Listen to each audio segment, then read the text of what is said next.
My name is Austin Pierce, and I need to tell you about the night my marriage died in front of 2.1 million strangers. It was February 8th, a Thursday evening that started like any other in our Franklin, Tennessee home. The smell of Carla's leftover lasagna still lingered in the kitchen, Madison's art supplies scattered across the dining table where she'd been working on a Valentine for her first grade class. Our 6-year-old was finally asleep after an epic bedtime negotiation involving 3 stories and a promise that yes, we could visit the zoo this weekend. Carla had texted around 6 saying she'd be late. Another client dinner, something about securing a big contract for the hotel chain where she worked as an event coordinator. Nothing unusual there. Her job had been demanding more evening meetings lately, especially since January when she'd expanded into talent relations. Nashville's music scene never slept, and neither, apparently, did the people who planned events around it.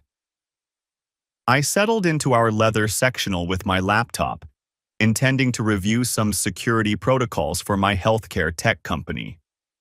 Instead, I found myself mindlessly scrolling through TikTok, that dangerous rabbit hole that had become my end-of-day ritual. The algorithm knew me well enough. Cybersecurity tips, dad jokes, Nashville local content, and the occasional music video from Broadway. The video that changed everything appeared innocuously enough in my For You feed. The preview showed the stage on Broadway, one of Nashville's iconic honky-tonks. Nothing remarkable about that. Half my feed was Nashville content.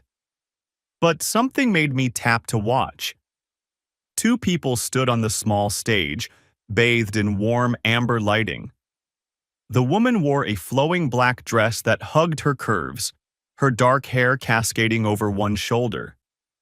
The man beside her was younger, maybe late 20s, with perfectly styled brown hair and the kind of confident stage presence that suggested he belonged there. They were singing Islands in the Stream, their voices blending in a harmony that spoke of practice, of familiarity, of something deeper than casual karaoke. I was admiring their chemistry when recognition hit me like a freight train. The woman was my wife. My thumb froze on the screen. I rewound the video, watching again as Carla, my Carla, gazed into this stranger's eyes while singing about finding someone who makes you feel like you're on an island in the stream. The way she looked at him, the subtle lean of her body toward his, the smile that reached her eyes in a way I hadn't seen directed at me in months. And then came the ending. As the final notes faded, the man cupped Carla's face in his hands and kissed her. Not a friendly peck, not an awkward stage moment. A real kiss, passionate and lingering, while the crowd erupted in cheers and wolf whistles. I stared at the screen, my IT-trained mind automatically noting the details even as my heart hammered against my ribs. 2.1 million views, 180,000 likes, 47,000 comments. The comments were brutal in their innocence. Relationship goals, they're so cute together. Nashville power couple, get you someone who looks at you like this. I want what they have. The chemistry is insane. Wife material right there, lucky guy. Wife material. The irony would have been funny if my world wasn't currently imploding. I checked the posting date. January 18th, 3 weeks ago. The same night Carla had told me she was attending a hotel industry conference downtown, the one that supposedly ran until midnight with networking cocktails. My hands shook as I screenshotted the video, the comments, the engagement metrics. My cybersecurity background kicked in automatically. Preserve the evidence. Document everything. Maintain chain of custody. But this wasn't a data breach or a network intrusion. This was my marriage, publicly executed in front of millions of strangers who thought they were watching true love. I spent the next 2 hours in my home office, using every digital investigation technique I knew. Social media deep dives, reverse image searches, metadata analysis. The rabbit hole went deeper than I imagined. Brandon Reed. That was his name, according to tagged posts across multiple platforms. 29 years old, talent booking agent for several major Nashville venues. Originally from Manchester, England, working in the US on an O1 artist visa. His Instagram was a carefully curated mix of backstage photos, venue partnerships, and networking events. And increasingly, photos featuring my wife. I found them together at the Bluebird Cafe, tagged by other users. A group shot at Tootsie's Orchid Lounge where Carla's hand rested on Brandon's shoulder. A video from Prince's Hot Chicken where they shared a basket of wings, laughing at some private joke. The digital breadcrumbs painted a clear picture of a relationship that had been developing for months while I thought my wife was building her career. The front door opened at 11:47 p.m. I'd been tracking time obsessively, the way I did when monitoring system logs for security breaches. Carla's heels clicked against the hardwood as she dropped her purse on the kitchen counter. "Hey, babe," she called softly, mindful of Madison's bedroom down the hall. "Sorry I'm so late. The client dinner ran forever, but I think we landed the Music City Center contract." I remained in my office chair, laptop open. The viral video paused on the moment of their kiss. When she appeared in the doorway, she looked tired but pleased with herself. Her makeup was refreshed. I noticed that now, the way her lipstick was too perfect for someone who'd been eating dinner for hours. "How was your evening?" she asked, beginning to unbutton her blazer. "Madison go down okay?" "Carla," I said, my voice steadier than I felt. "You need to see something." I turned the laptop screen toward her. Her reflection caught in the black mirror of the paused video, her face suspended above the image of herself kissing another man. "What is this?"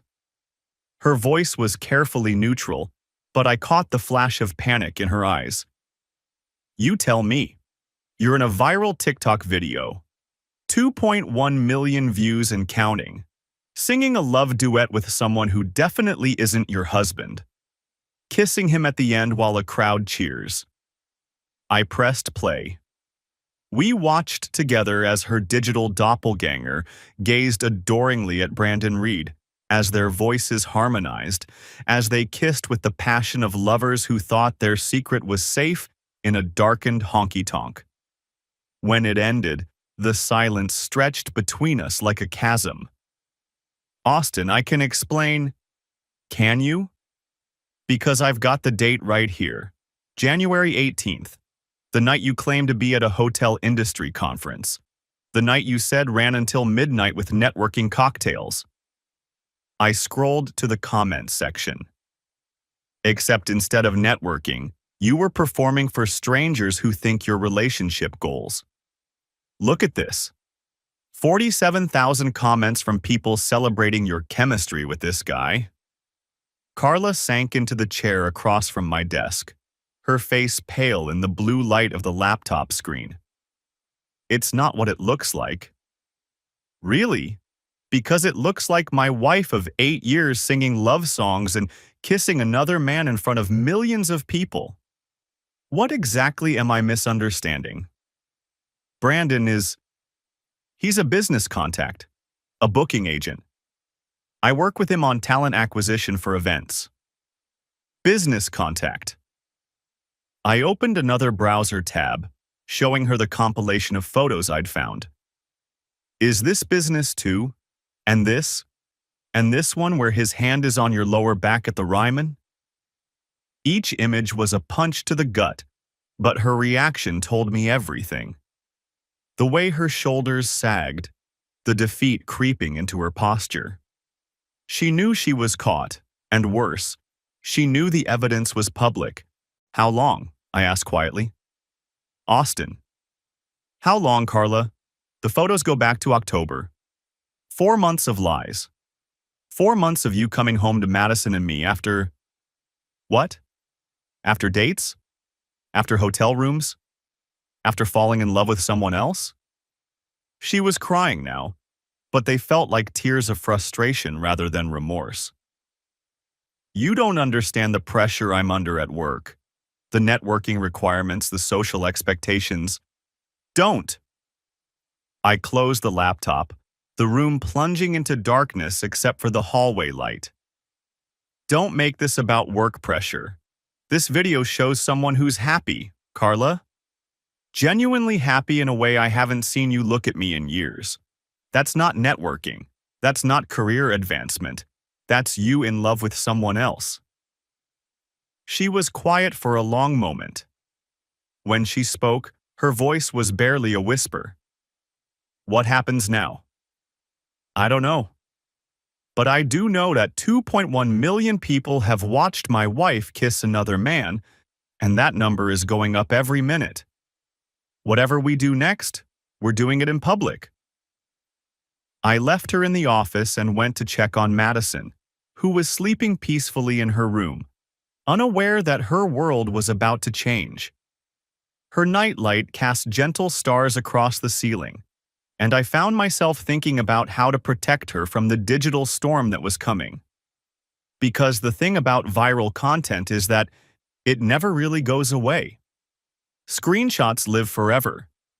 Videos get downloaded and re-uploaded. Comments get archived. Somewhere in the vast digital ecosystem, my marriage was being celebrated by strangers as a love story while simultaneously destroying itself in real time. The next morning, Carla was gone before I woke up. She'd left a note saying she was staying at her sister's place to think. Madison asked where Mommy was, and I found myself lying to my daughter for the first time, saying she had to travel for work. I called in sick and spent the day doing what I do best, digital forensics. By noon, I had a complete timeline of Carla and Brandon's relationship, mapped through social media posts, location check-ins, and public photos.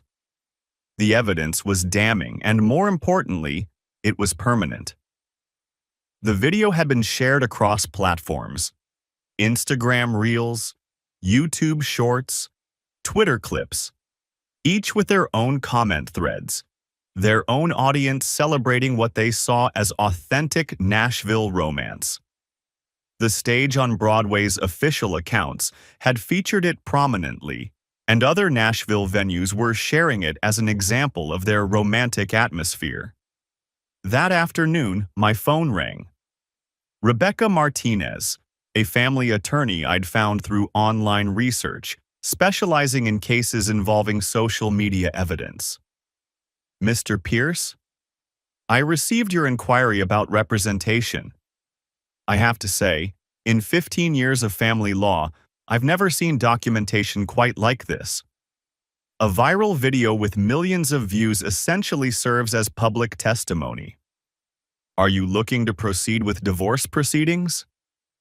I think I have to, I said, watching Madison color at the kitchen table. My question is whether the viral nature of this affects anything legally. In Tennessee, it certainly can. We allow fault-based divorce on grounds of adultery, which can affect spousal support determinations. The fact that this evidence is publicly viewable by millions of people doesn't diminish its validity. If anything, it establishes authenticity in a way private photos or messages couldn't. That evening, Carla returned.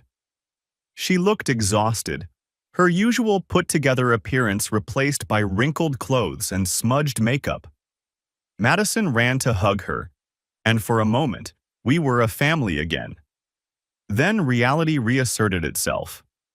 After putting Madison to bed, we sat at our kitchen table like strangers. I tried to get the video removed, Carla said without preamble. The stage won't take it down. Something about licensing agreements and promotional content. Even if they did, it's been downloaded and reposted everywhere. I know. I've been tracking it all day. 3 platforms, dozens of reposts, 500,000 total views across all versions. She looked up sharply. You've been tracking it? It's what I do, Carla. Data analysis, digital investigation. Did you think I wouldn't examine every piece of evidence? Your entire relationship with Brandon is documented online. 4 months of photos, check-ins, tagged locations. A complete digital trail of an affair. Austin, please. I talked to a lawyer today. The words hung between us like a blade. She'd known it were coming, but hearing it made it real. What about Madison? What about her? You should have thought about Madison before you decided to perform your affair for a crowd. You should have thought about her before you chose to prioritize your, whatever this is, over your family. Carla's phone buzzed against the table. She glanced at it, and her face went white. What now? I asked. My boss. He wants to see me first thing Monday morning. I wasn't surprised. A viral video featuring a company's event coordinator kissing someone who wasn't her husband at a Nashville venue would naturally raise questions about professional conduct and company image. Carla, help me understand something. When you were up there singing with him, when you kissed him in front of all those people, what did you think would happen? Did you think it would stay private? Did you think no one would ever see it? She was crying again, and this time it looked like remorse. I don't know. I wasn't thinking. Brandon said the venue always posts content, but I never thought it would get this big. But you did it anyway. You got up there and performed intimacy with another man because, in that moment, that felt more important than protecting your marriage or your daughter's future. That's not fair. Fair, I laughed, but there was no humor in it. You want to talk about fair? Our daughter is going to grow up knowing that millions of strangers watched her mother choose someone else. That video is permanent, Carla.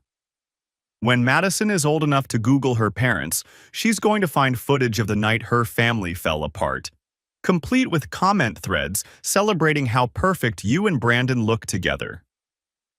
The conversation devolved from there. Accusations, justifications, tears, and ultimately, the cold logistics of separation. Carla would continue staying at her sister's. I would have primary custody during the divorce proceedings.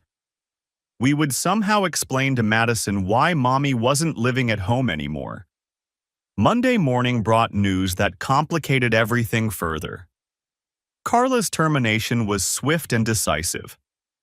The hotel chain cited policy violations regarding personal conduct affecting business relationships and company reputation. Brandon, meanwhile, lost 3 major clients who didn't want their events associated with the viral scandal. His visa situation became precarious. The O1 requires employer sponsorship, and his booking agency terminated his contract to protect their own business relationships. Without a sponsor, he had limited time to find new employment or face deportation back to the UK. The Nashville entertainment industry is smaller than people realize. Word travels fast, especially when that word is accompanied by a viral video that everyone has already seen. Venue managers, event planners, talent agents, they all knew the story before Carla or Brandon could offer their own version of events. I felt a complex mix of emotions watching their professional lives implode. Satisfaction, yes, but also a strange sadness. These weren't evil people. They were human beings who had made choices that prioritized short-term happiness over long-term consequences, and now those consequences were playing out in the most public way possible. Madison, thankfully, remained insulated from the drama. At 6, She had no social media presence, no smartphone, no way of stumbling across the video that was reshaping her world. Her questions about why mommy wasn't home were heartbreaking but manageable. "Is mommy coming back?" she asked one evening as I tucked her in. "Mommy loves you very much," I said carefully. "Sometimes grown-ups need to live in different places for a while, but that doesn't change how much we love you. But she'll still be my mommy. Always. No matter what happens between mommy and daddy, you'll always be our little girl." It was true, even as my heart broke saying it. Whatever Carla had done to our marriage, she was still Madison's mother. The divorce would be about dividing assets and determining custody, not erasing relationships. The legal process moved quickly, aided by the comprehensive digital evidence and Tennessee's clear stance on fault-based divorce. Rebecca Martinez proved to be worth every penny, methodically building a case that was both compelling and ironclad.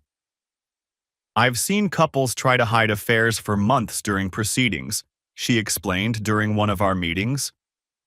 "Usually it's a matter of private investigators, hidden financial records, secret communications. Your case is unique because the affair is public record, witnessed by millions of people. There's no disputing timeline, no questioning authenticity, no debate about intent." The custody evaluation was more complex but ultimately favorable. My consistent work-from-home schedule, stable income, and Madison's clear comfort in our home environment all weighed in my favor. Carla's unemployment and housing instability, while consequences of her own choices, nonetheless affected her ability to provide stability during a difficult transition. The financial implications were stark.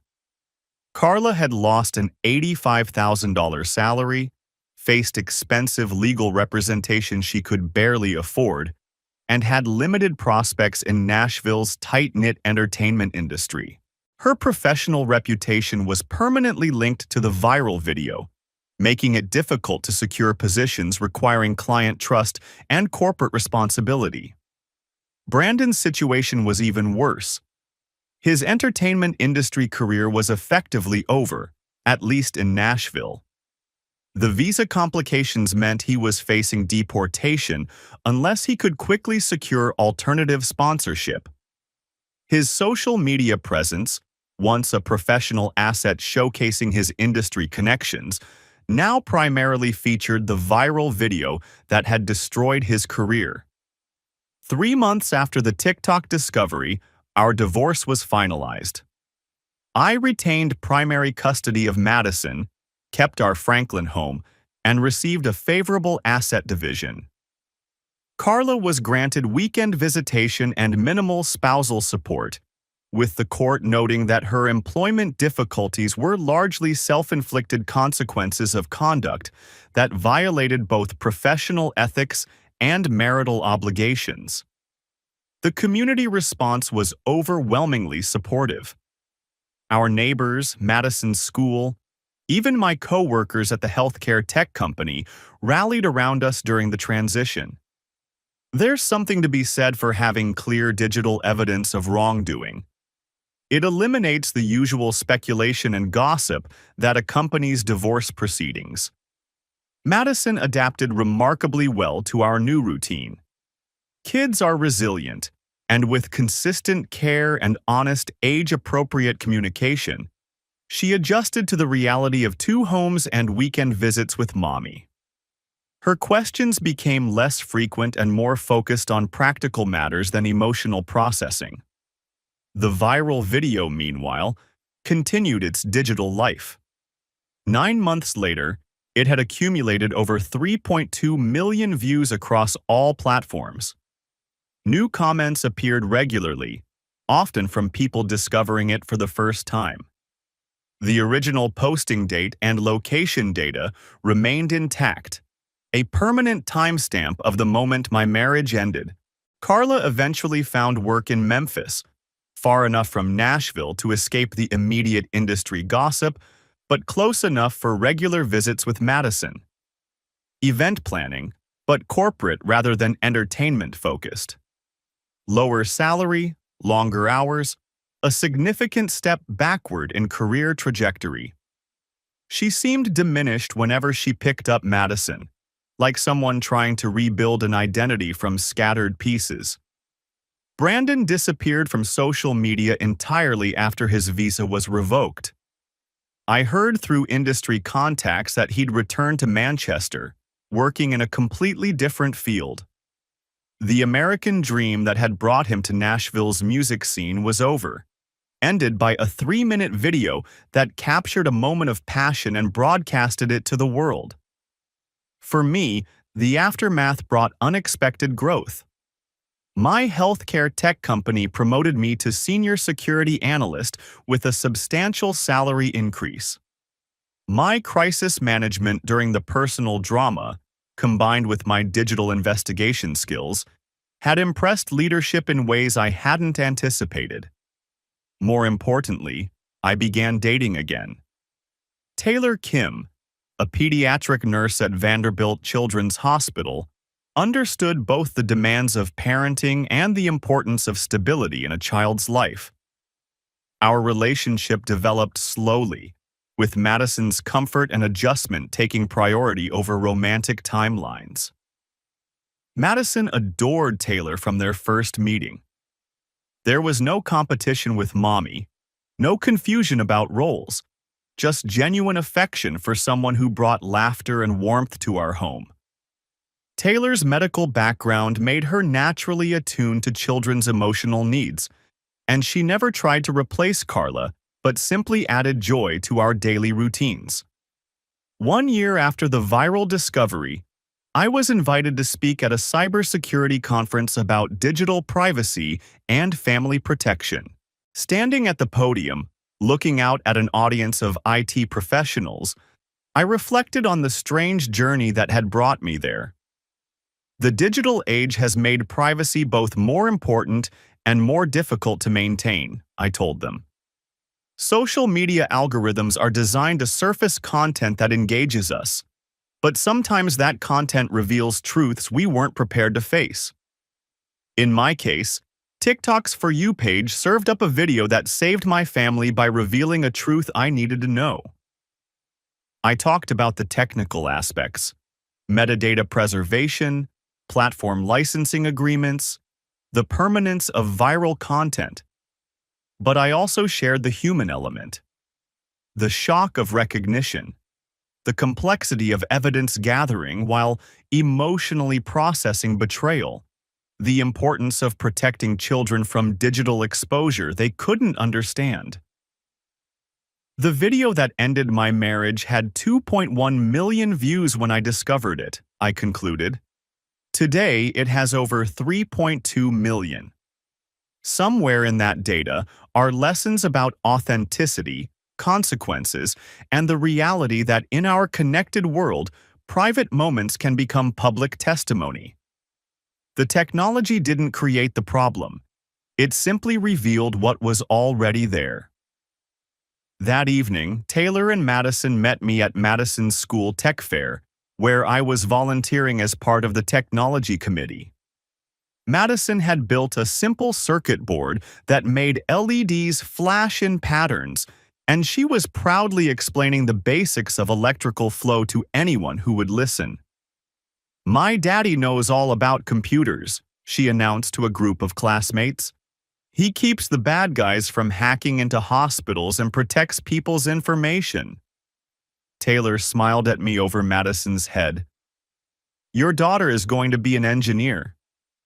"Maybe. Or maybe she'll do something we haven't even imagined yet."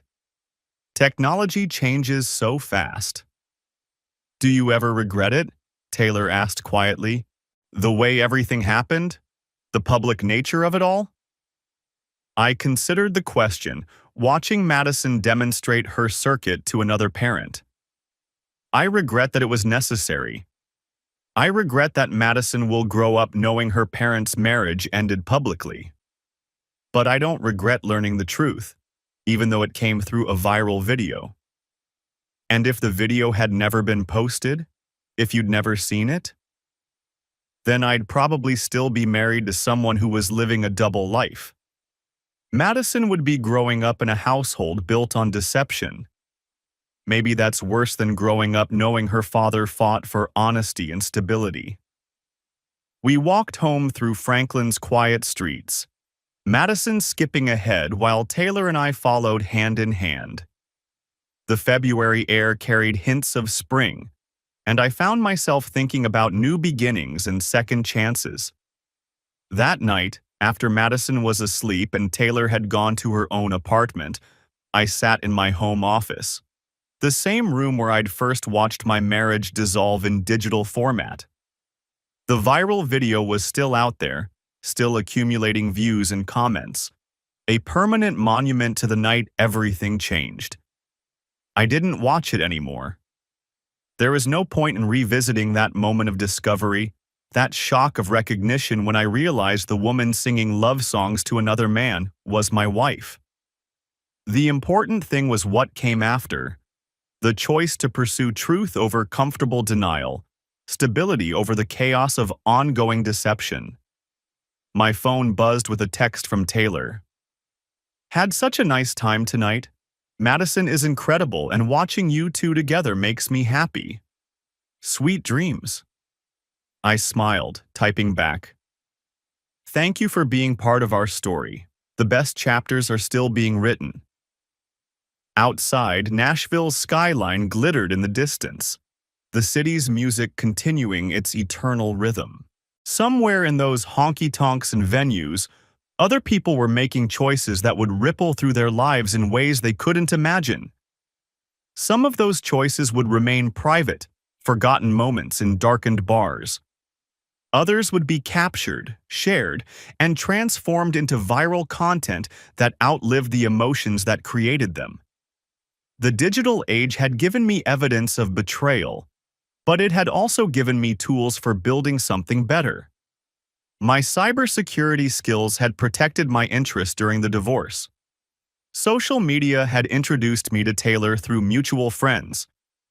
Technology that had revealed pain had also facilitated healing.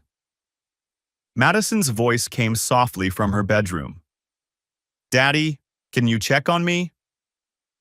I found her sitting up in bed, rubbing sleepy eyes. "Bad dreams, sweetheart." "No, just wanted to make sure you were still here." "I'm always here. That's not changing." She settled back under her covers, and I adjusted her nightlight to cast those familiar stars across the ceiling. This was stability. This was the life I'd fought to preserve and protect. Not the marriage that had become a performance, but the authentic connection between a father and daughter who trusted each other. 2 years later, Taylor and I were engaged. Madison served as ring bearer, solemnly carrying the bands down the aisle with the same focus she brought to her science projects. Carla attended the ceremony, having found her own path toward rebuilding her life in Memphis. There was no animosity, no drama, just two adults who had learned to co-parent effectively despite the spectacular failure of their marriage.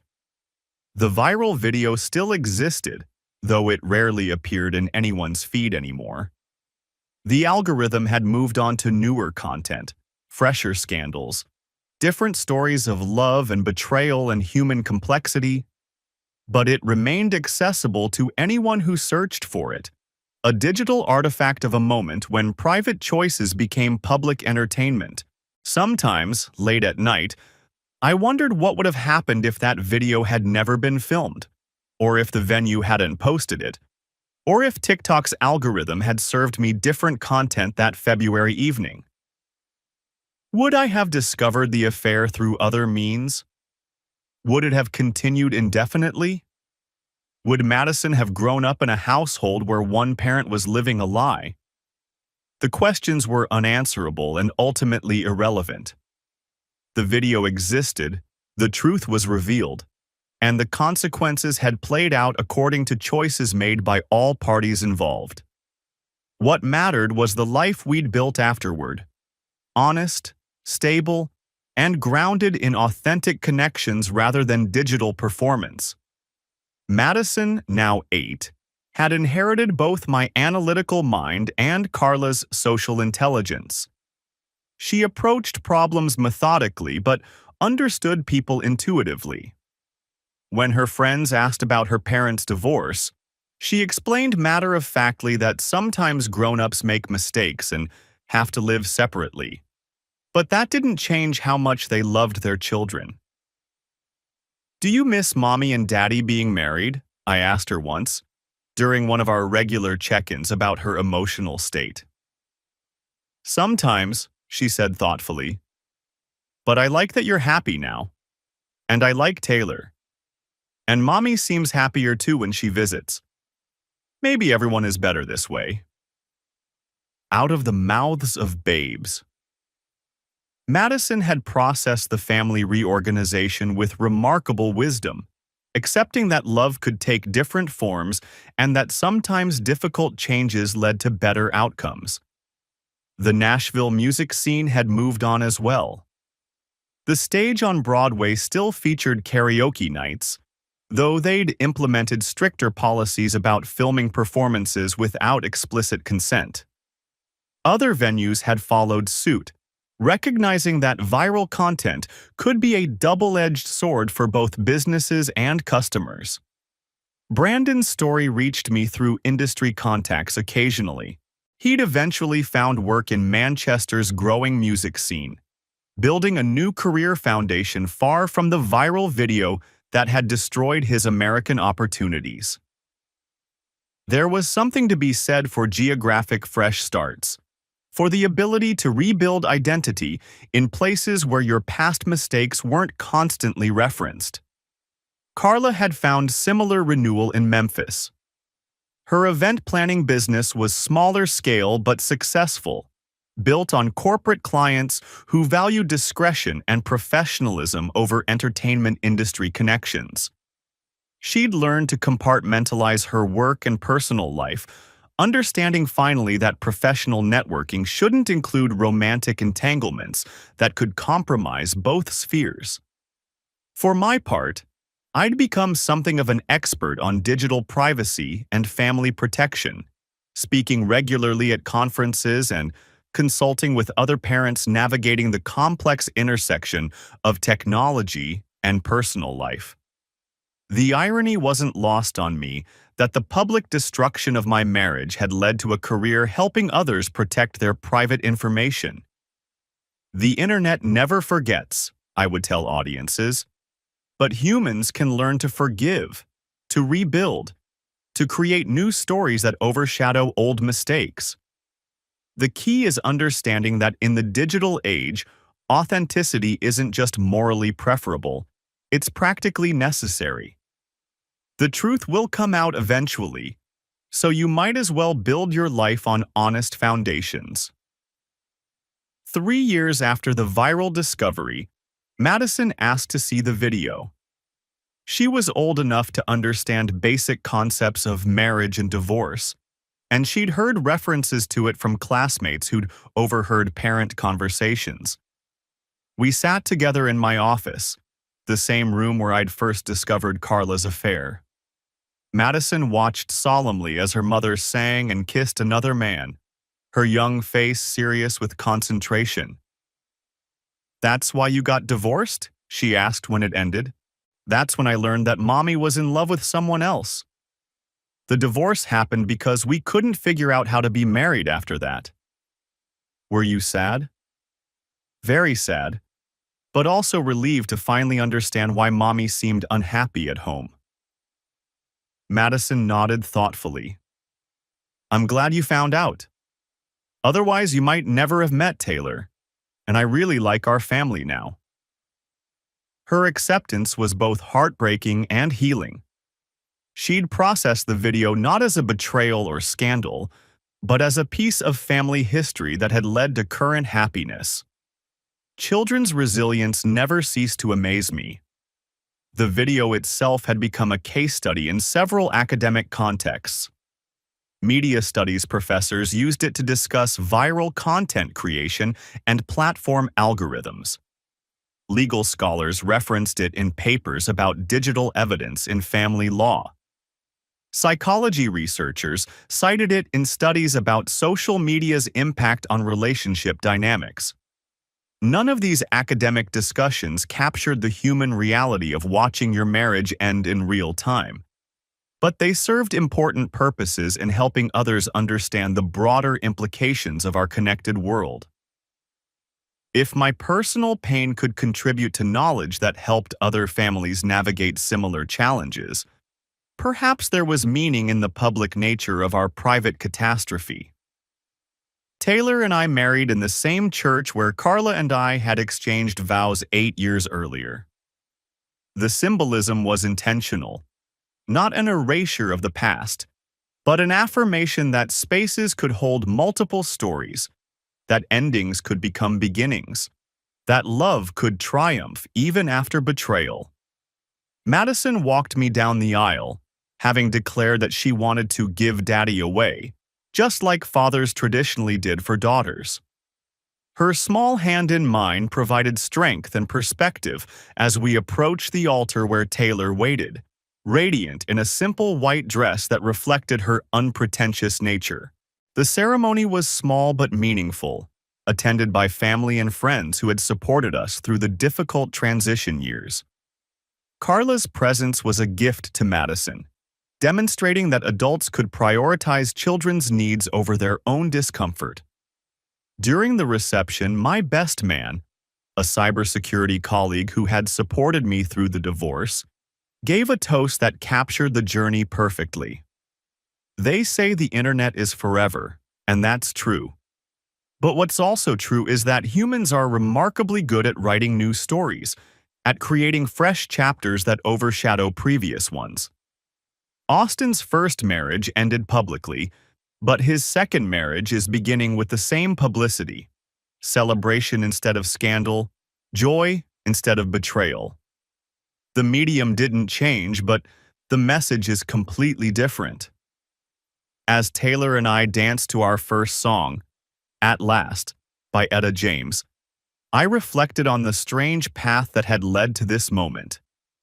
The viral video still existed somewhere in the digital ecosystem, probably being discovered by new viewers who would never know the full story behind those 3 minutes of captured intimacy. But it no longer defined my life or Madison's future. The real victory wasn't in the divorce settlement or custody arrangement or even in finding love again. It was in learning that truth, however painful its delivery method, was preferable to living in comfortable deception. The TikTok algorithm that had served up my wife's affair had also, inadvertently, served up my liberation. Madison caught the bouquet, laughing as older female relatives protested the unfairness of her quick reflexes. At 8 years old, she was too young to understand the tradition, but old enough to enjoy being part of the celebration. Her presence at our wedding wasn't just symbolically important, it was practically essential, the foundation upon which Taylor and I had built our relationship. Later that evening, after guests had departed and Madison was asleep in her flower girl dress, Taylor and I sat on our back porch, watching fireflies begin their summer dance across the Franklin landscape. "Do you think she'll remember today more than the divorce?" Taylor asked, meaning Madison. "I hope so. But even if she doesn't, she'll remember that we chose honesty over convenience, stability over drama. That's the lesson I want her to take into her own relationships." Taylor's hand found mine in the darkness. "The video really did save your family, didn't it? Just not in the way anyone would have expected. It revealed the truth. What we did with that truth is what saved us." 5 years later, I received an unexpected message through LinkedIn. Brandon Reed, reaching out from Manchester where he'd rebuilt his life in artist management. The message was brief but sincere. "Austin, I know this may seem strange after all these years, but I wanted to apologize for my role in your family's difficulties. I've done a lot of thinking about choices and consequences, and I realize that my actions caused real harm to people who didn't deserve it. I hope you and Madison are doing well. I also hope Carla has found peace. The mistakes we made had public consequences, but that doesn't diminish the private pain we caused. I'm truly sorry. I showed the message to Taylor, who read it twice before responding. Are you going to reply? I think so. Not for his benefit, but for mine. Forgiveness doesn't require relationship, but it does require release. My response was equally brief. Brandon, thank you for reaching out. The situation was painful at the time, but it led to positive changes for everyone involved. Madison and I are doing very well, and I hope your life in Manchester has brought you fulfillment. Sometimes difficult experiences teach us what we really value. I wish you continued success. I didn't mention that the viral video had become a cornerstone of my professional speaking career, or that our story was frequently referenced in academic discussions about digital privacy and relationship ethics. Those details weren't relevant to the human element of forgiveness and moving forward. Madison, now 10, had developed her own relationship with technology that balanced engagement with privacy. She understood that digital actions had permanent consequences, that social media could be both connecting and destructive, that authenticity was more valuable than performance. Dad, why do people post private stuff online? She asked one evening while working on a school project about digital citizenship. Sometimes they want attention or validation. Sometimes they don't realize how public really is. Sometimes they're not thinking about long-term consequences because they're focused on short-term emotions. Like Mommy and Brandon in the video? Exactly like that. They were feeling something in the moment and acted on it without considering how it might affect other people or their own futures. Madison nodded solemnly. I'm going to be really careful about what I post when I get social media accounts. That's smart. But also remember that being careful doesn't mean being fake. The goal is authentic sharing that you'd be comfortable with anyone seeing, including your future self. These conversations had become routine in our household, part of preparing Madison for a digital world that would only become more complex as she grew older. The viral video that had destroyed one family structure had also provided invaluable teaching moments for building a stronger one. Carla's visits had settled into a comfortable routine that prioritized Madison's emotional well-being over adult comfort levels.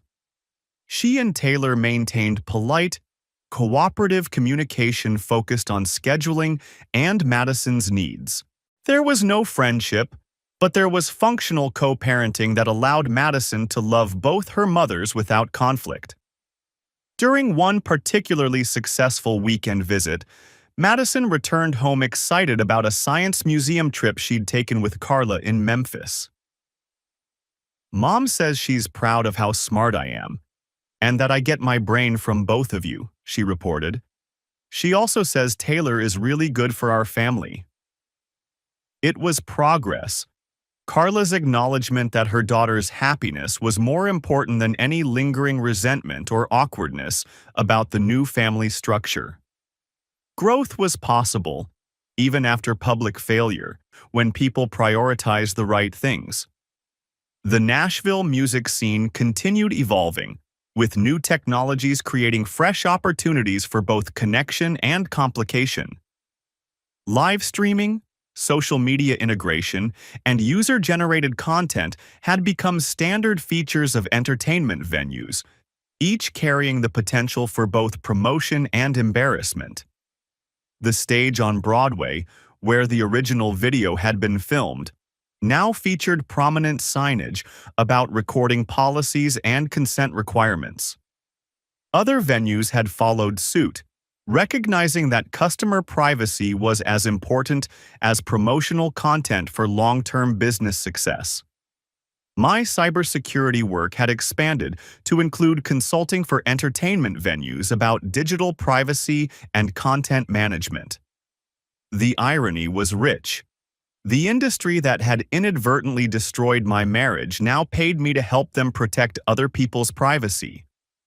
Full circle, in a way that felt like justice rather than revenge. Madison's 10th birthday party was held at our home, with friends from school, family members, and Taylor's nursing colleagues all celebrating together.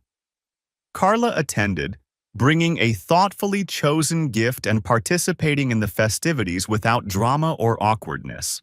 Watching Madison blow out her candles, surrounded by people who loved her unconditionally, I felt a deep sense of gratitude for the path that had brought us here. The viral video still existed somewhere in the digital universe, but it had become background noise to the actual music of our lives. "What did you wish for?" Taylor asked Madison as she cut the first piece of cake.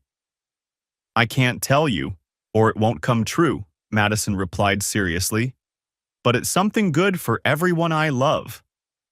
10 years old and already understanding that happiness was most meaningful when shared.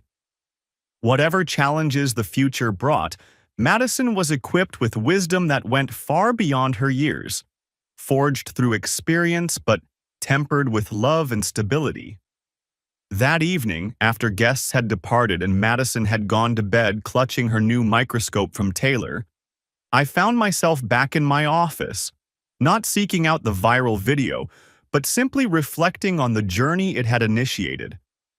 The woman in that video, my former wife, Madison's mother, someone I had loved deeply, was living her own life now, building new relationships and professional success in Memphis. The man beside her had returned to England and created a different existence entirely. The venue where they'd performed had hosted thousands of other events, creating countless new memories that overshadowed that single night. But the consequences of that 3-minute performance continued rippling outward in positive ways. Madison's understanding of authenticity and consequences. My career helping other families protect their digital privacy. Taylor's integration into our lives bringing healing and joy. Academic research that might help future families navigate similar challenges. Pain had become purpose. Betrayal had become wisdom. Public humiliation had become private strength. The viral video that had ended one story had become the foundation for several better ones. My phone buzzed with a text from Taylor, who was working a night shift at the hospital. "Madison asleep? How was the party cleanup?" "She's out cold, still holding her microscope. Cleanup wasn't bad with all the help. Thank you for making her birthday so special." "She makes everything special.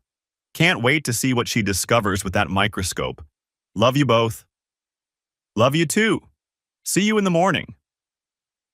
I turned off the office light and headed upstairs, checking on Madison one final time.